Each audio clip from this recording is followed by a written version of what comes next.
Il-Qorti tal-Maġistrati ddeċidiet fuq l-ammont ta' assi li għandhom jiġu friżati fil-konfront ta' tabib Silvio Grixti u 4 akkużati oħra li jinsabu akkużati bi frodi mill-benefiċċji soċjali, rekit li allegatament kien jitmexxa minn nies qrib Kastilja u qrib il-Partit Laburista. Fid-dikriet li jingħata din il-ġimgħa l-qorti ddeterminati li l-assi tal-imputati li għandhom jiġu konfiskati huma ta' 4.5 miljuni fil-każ tal-eks deputat Laburista Silvio Grixti, 60,000 għal Roger Aġus, 90,000 euro għal Emanuel Spanjol, 153,000 għal Dustin Caruana u 47,000 euro fil-każ ta' Luke Saliba.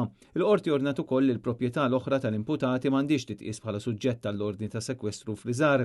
Din id-deċiżjoni segwi ordni preċedenti li ngħatat aktar minn din is-sena li kienet iffriżat l-assi kollha tagħhom. F'April li għadda l-Maġistrat Rachel Montebello ddikjarati li kien hemm biżżejjed provi biex l-eks deputat Laburista Silvio Grixti flimkien ma' 4 minn sħabu jitqiegħdu taħt qatt ta' akkuża.